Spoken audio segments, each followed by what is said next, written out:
Hey Maple Street Guitars fans, Chris here, and today we have another edition of My Favorite Things. I'm very excited today. We have one of our repair tech extraordinaires, Dave Boling. How are you today, Dave? I'm doing great, Chris. How are you? I'm doing well. Well, thank you so much for joining me today. I know we've been eager to get you on because you have some great insight with things. So, what do we have here? Okay, so this is a replica of a Gibson ES150. They were started building these in 1936. This one was made in, I believe, 2002 at the Historic Arts division of Gibson. It was a limited edition. I'm not sure how many were made. This is number 2. Wow. Okay, so less than 200. Wow. I've never seen another one. Oh, wow. For sale or anything. So they're fairly rare. The reason I got this was at the time I was interested in a guitarist named Jimmy Rainey, who was one of the kind of the pioneers of bebop, post-war bebop on the guitar, and he played one of these that has a very peculiar sounding pickup that's been known as the Charlie Christian pickup, because Charlie Christian, of course, of Benny Goodman fame, played one of these. But the Jimmy Rainey did some sessions in Paris in the 1950s using this guitar, and I fell in love with the tone of the instrument, and a lot of that had to do with the pickup.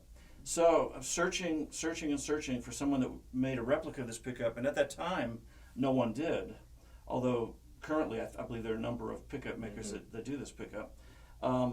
So when Gibson came out with this, I had to get one. I got it immediately, and of course, even though I don't sound like Jimmy Rainey, it's a close enough approximation. Yeah. So what is kind of the character of this pickup? Because it's one that I'm admittedly not quite as familiar with, but one that I've been kind of eager to learn about. Yeah. So this was Gibson's first production electric guitar, and what they did was they took their L50 acoustic guitar, which was a lower line. They weren't sure if it was going to catch on or not, the electric guitar thing. So interesting. So they put the pickup in the L50. It's a single coil blade pickup. You can see that the blade here, and it's a what differentiates it from the modern pickups is they used a very heavy gauge wire wrapped around the bobbin. I'm not sure how that changes the character of the sound, but it has a really big impact. They also took 2 5-inch steel bars and ran them. You can see where these screws are. These screws actually go into the steel bars. They're magnetized steel bars, and so there's this huge mass of magnet in here. Probably weighs 5-10 pounds. I don't know, not 10 pounds, but and that adds to the sound. And also, they did not do any wax potting of the pickup, so the coil is exposed, and that leads to a very microphonic pickup. So it's basically kind of like a microphone. Yeah. And so that picks up the natural resonance of the guitar, so it sounds very natural and kind of woody sounding. Whereas this particular pickup would not be good for louder volumes like rock, because it would feed back and squeal like crazy. But it's a really unique sounding pickup. And I guess quite a bit different from kind of the traditional of what I think of as the really round, warm kind of jazz guitar. Right. It's very mid-rangey and a little bit brighter than like a lower line humbucker like a lot of jazz players use nowadays.